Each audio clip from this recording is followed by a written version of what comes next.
Hello my dear students, आज का हमारा टॉपिक है filling of electrons in orbitals in CFT means crystal field theory में हम क्या करेंगे, ऑर्बिटल्स के अंदर इलेक्ट्रॉन फिल करेंगे। तो चलिए स्टार्ट करते हैं। तो आप देखिएगा हमारे पास सबसे पहले आता है यहाँ पर बेटा D4 कॉम्प्लेक्स, यानी डी ऑर्बिटल में हमारे पास कितने इलेक्ट्रॉन होंगे, 4 इलेक्ट्रॉन्स होंगे। और हमारे पास जो फील्ड होगा बेटा ऑक्टाहेड्रल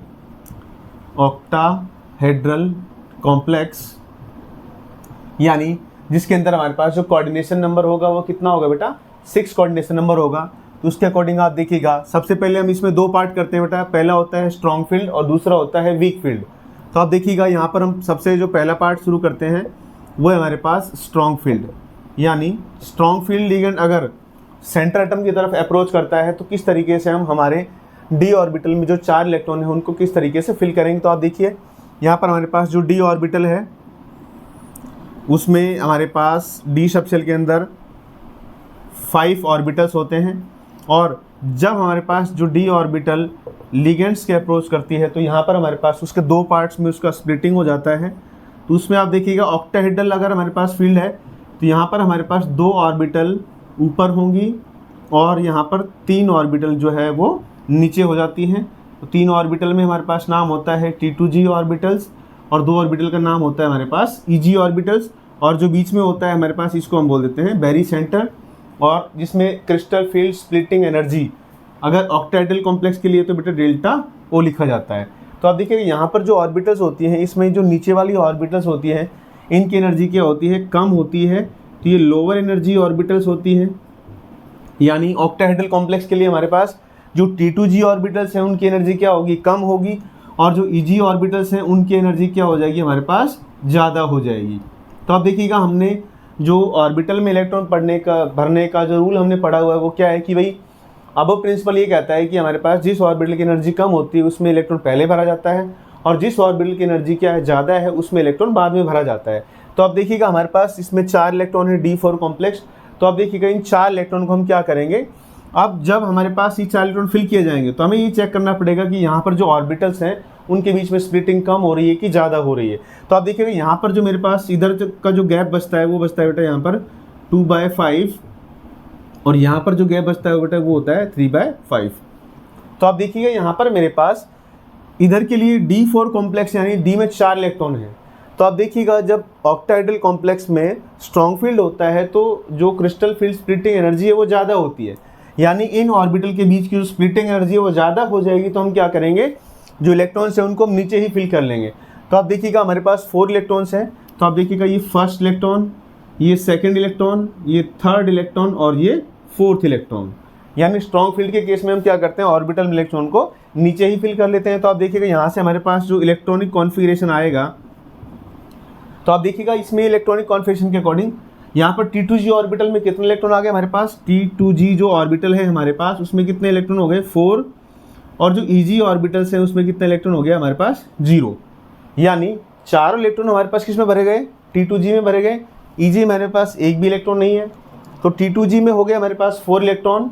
तो आप देखिएगा यहाँ पर मेरे पास अनपेयर्ड इलेक्ट्रॉन, यानी अनपेयर्ड इलेक्ट्रॉन। तो अनपेयर्ड इलेक्ट्रॉन हमारे पास क्या होता है बेटा, इसमें 1 2 यानी 2 इलेक्ट्रॉन कैसे हमारे पास अनपेयर्ड हो गए। यानी इसके अकॉर्डिंग हमारे पास जो अनपेयर्ड इलेक्ट्रॉन की काउंटिंग है वो कितनी आ रही है हमारे पास, वो 2 आ रही है। तो हमने क्या कर लिया है, यहाँ पर स्ट्रॉन्ग फील्ड के केस में इलेक्ट्रॉनों को फिल कर लिया है। तो इसी तरीके से हम क्या कर सकते हैं, इसका जो सेकंड पार्ट आएगा हमारे पास वीक फील्ड, तो उसको भी हम चलिए स्टार्ट करते हैं उसको। तो वीक फील्ड में आप देखिएगा हमारे पास वीक फील्ड में यही 4 इलेक्ट्रॉन्स को हम किस तरीके से फिल करते हैं, वीक फील्ड।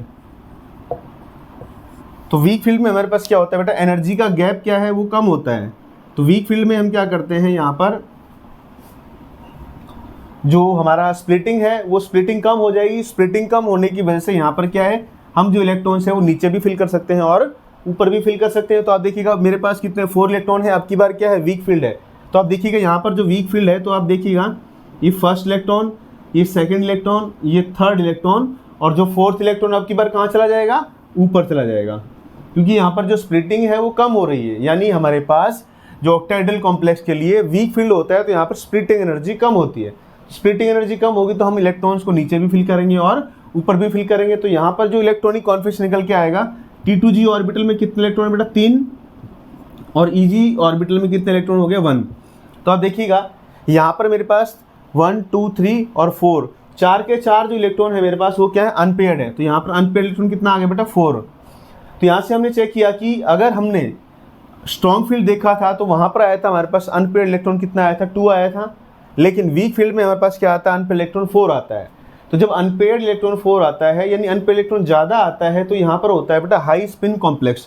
तो ये क्या कहलाता है, अगर हमारे पास वीक फील्ड है तो ये हो जाता है बेटा हाई स्पिन कॉम्प्लेक्स, और अगर हमारे पास वीक फील्ड में होता है हाई स्पिन कॉम्प्लेक्स और जो स्ट्रॉन्ग फील्ड होता है उसमें होता है हमारे पास लो स्पिन कॉम्प्लेक्स, क्योंकि वहाँ पर अनपेयर्ड इलेक्ट्रॉन क्या होते हैं, कम आते हैं।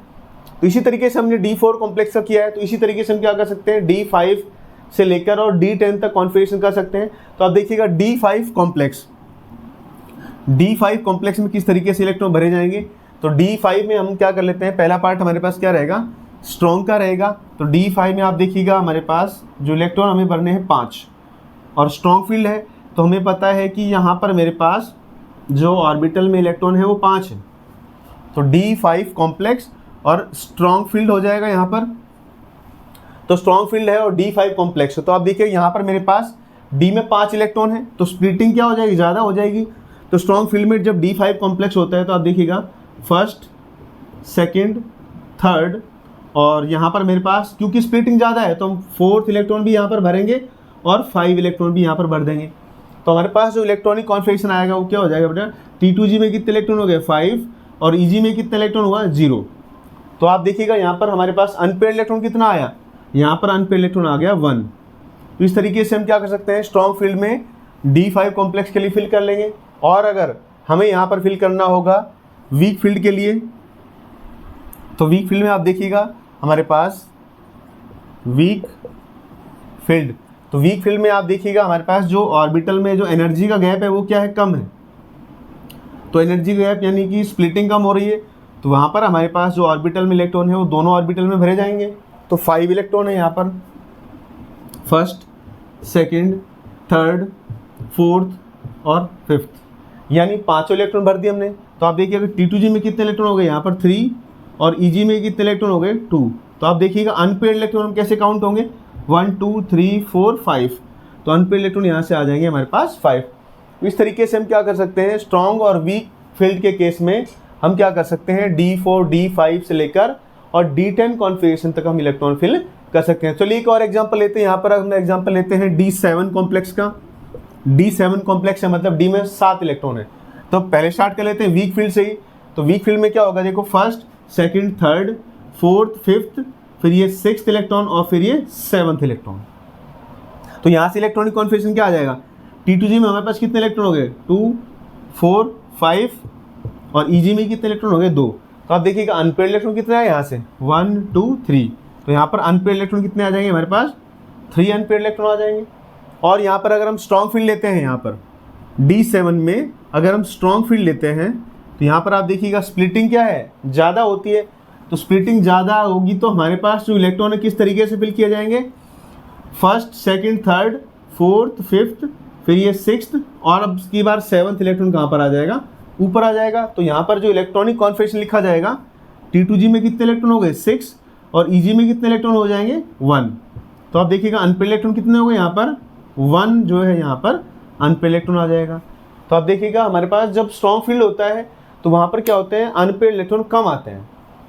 तो जब अनपेयर्ड इलेक्ट्रॉन कम आएंगे तो वहाँ पर होता है लो स्पिन कॉम्प्लेक्स, और जब अनपेयर्ड इलेक्ट्रॉन ज़्यादा आते हैं यानी कि वीक फील्ड जब होता है हमारे पास तो अनपेयर्ड इलेक्ट्रॉन आते हैं ज़्यादा। तो अनपेयर्ड इलेक्ट्रॉन जब ज़्यादा होंगे तो वहाँ पर होता है हमारे पास हाई स्पिन कॉम्प्लेक्स, क्योंकि वहाँ पर स्पिन ओनली फार्मूला यानी मैग्नेटिक मोमेंट की जो वैल्यू आती है बेटा वो क्या आती है, ज़्यादा आती है। इसलिए हम क्या कहते हैं, उसको हाई स्पिन कहते हैं वीक फील्ड में, और स्ट्रॉन्ग फील्ड में कहते हैं उसको लो स्पिन कॉम्प्लेक्स। और आप देखिए यहाँ पर हमारे पास D8 कॉम्प्लेक्स की अगर हम बात करें तो D8 कॉम्प्लेक्स में हम स्ट्रॉन्ग फील्ड की बात करें तो यहाँ पर D में 8 इलेक्ट्रॉन होंगे। तो 1 2 3 4 5 6 7 और 8, ये तो हो गया मेरे पास किसमें, D8 में स्ट्रॉन्ग फील्ड के केस में। अगर यहाँ पे मुझे करना हो D8 में वीक फील्ड की अगर मैं बात करूँगा तो यहाँ पर अगर मैं लिखता हूँ वीक फील्ड, तो वीक फील्ड में आप देखिएगा यहाँ पर चलो मैं इसमें एक काम करते हैं, यहाँ पर हम इसको नीचे ड्रॉ कर देते हैं। इससे क्या हो जाएगा, इलेक्ट्रॉनिक कॉन्फ़िगरेशन हमें आसानी से पता लग जाएगी। तो आप देखिएगा यहाँ पर हमें, तो इलेक्ट्रॉनिक कॉन्फ़िगरेशन को यहाँ पर अगर हम देखें तो मैं इसमें अदर ऑर्बिटल ड्रॉ कर रहा हूँ यहाँ पर 1 2 3 4 और 5। तो आप देखिएगा यहाँ पर ये 2 ऑर्बिटल्स हैं Eg के, और ये 2 ऑर्बिटल हो गए हमारे पास, ये 3 ऑर्बिटल हो गए हमारे पास T2G के। ये हो जाएगा Eg और बीच में हो जाएगा एनर्जी डेल्टा O। तो आप देखिएगा यहाँ पर स्ट्रॉन्ग फील्ड है और यहाँ पर मैं ले लेता हूँ इसमें वीक फील्ड। तो आप देखिएगा हमारे पास अब की बार जो D में 8 इलेक्ट्रॉन्स हैं उसमें हमने वीक फील्ड का अगर हम केस लें तो यहाँ पर आप देखिएगा वीक फील्ड में क्या होगा, स्प्लिटिंग क्या होगी, कम। अब कम स्प्लिटिंग होगी तो हम इलेक्ट्रॉन नीचे भी भरेंगे और ऊपर भी भरेंगे।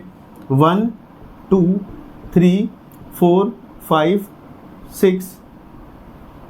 एक सेकेंड, हम क्या कर लेते हैं, इसमें वीक फील्ड है ना, तो वीक फील्ड में हम क्या करते हैं, दोनों ऑर्बिटल में इलेक्ट्रॉन भरेंगे।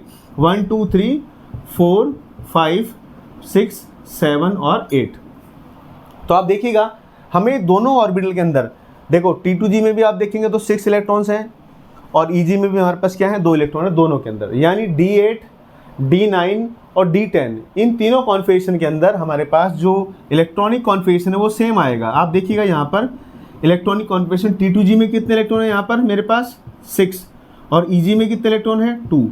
यहाँ पर आप देखिएगा इलेक्ट्रॉनिक कॉन्फ़िगरेशन T2G में कितने इलेक्ट्रॉन है, यहाँ पर 6, और Eg में कितने इलेक्ट्रॉन है, यहाँ पर 2। तो आप देखा कि यहाँ पर इलेक्ट्रॉनिक कॉन्फ़िगरेशन दोनों का सेम आ रहा है। तो आप देखिए यहाँ पर मेरे पास अनपेयर्ड इलेक्ट्रॉन भी कितने हो गए, अनपेयर्ड इलेक्ट्रॉन जो हैं हमारे पास स्ट्रॉन्ग फील्ड में भी कितने आ रहे हैं, 2 आ रहे हैं। और यहाँ पर हमारे पास जब वीक फील्ड होता है तो यहाँ पर भी हमारे पास अनपेयर्ड इलेक्ट्रॉन कितना आ रहे हैं, 2।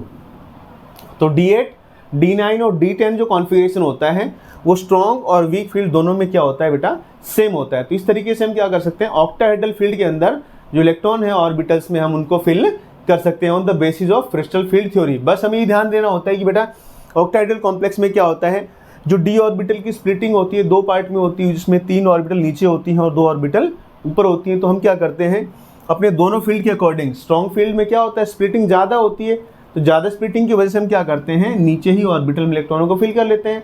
अब रिक्वायरमेंट के अकॉर्डिंग अगर हमारे पास 7वां इलेक्ट्रॉन है और स्ट्रॉन्ग फील्ड है तो 7वां इलेक्ट्रॉन हमें क्या करना पड़ेगा, 6 से भर के यहाँ पर 7वां इलेक्ट्रॉन हमें ऊपर ही भरना पड़ेगा चाहे स्ट्रॉन्ग हो। अब इस तरीके से हमारे पास अगर वीक फील्ड होता है तो हम पहले एक एक इलेक्ट्रॉन सभी ऑर्बिटल में फिल करते हैं, उसके बाद फिर क्या करते हैं उसकी पेयरिंग करते हैं। तो इस तरीके से हम क्या कर सकते हैं क्रिस्टल फील्ड थ्योरी के जो क्वेश्चन है उनको सॉल्व कर सकते हैं on the basis of valence bond theory में क्या था कि वहाँ पर हमारे पास ऑर्बिटल में स्प्लिटिंग नहीं थी, लेकिन यहाँ पर क्या होता है कि मेरे पास स्प्लिटिंग ऑर्बिटल्स के अंदर होती है, जिससे हम क्या कर सकते हैं ऑर्बिटल में 2 बार इलेक्ट्रॉन फिल कर सकते हैं। तो हमारी वीडियो अगर आपको पसंद आई प्लीज़ चैनल को लाइक करें, शेयर करें, सब्सक्राइब करें और बेल आइकन को प्रेस करें। Thank you.